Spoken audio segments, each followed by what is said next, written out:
ভুলে যাওয়ার ব্যারাম হয়েছে নাকি? পড়ালেখা কোনো কিছু কি মাথায় ঢোকে না? আমি থানকুনি পাতা, তোর মস্তিষ্কে জং ধরা কোষগুলোকে সান দেই। তোর পেটের আমাশয় আলসার সারানো আমার বা হাতের খেলা। আমাকে অবহেলা করলে তোর বুদ্ধি হবে বোতা, পেট হবে রোগের কারখানা। আমাকে প্রতিদিন খা, তোকে তুখোর মেধাবী বানিয়ে ছাড়বো। তুই কি আমাকে খাবে? কমেন্ট করে জানাবে কিন্তু। যারা আমাকে খাওনি তারাও কমেন্ট করবে। তুমি কি জানো তোমার প্লেটে আস্ত একটা বন হাজির হয়েছে? আমি হলাম সেই বনের রাজা, ব্রকলি। আমার ভিতরে আছে প্রচুর আয়রন। আমাকে খেলে তোমার রক্ত হবে শক্তিশালী।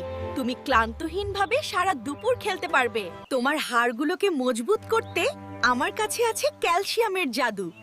আমাকে খেলে তুমি চটপট লম্বা হয়ে যাবে। সামান্য জ্বর জর্জারিতেই বিছানায় পড়ে থাকো। ইমিউনিটি কি একবারে জিরো?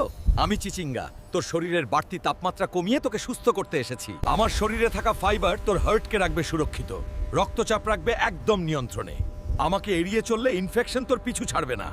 আমাকে তোর পাতে নে, তোর রোগ প্রতিরোধ ক্ষমতাকে আরো শক্তিশালী করে তুল। সবাই চেষ্টা করবে আমাকে বেশি বেশি খেতে।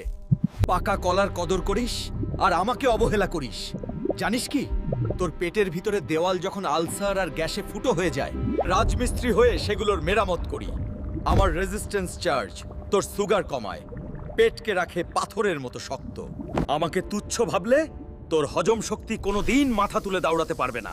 আমায় খা, পেটের রোগকে চিরতরে বিদায় কর।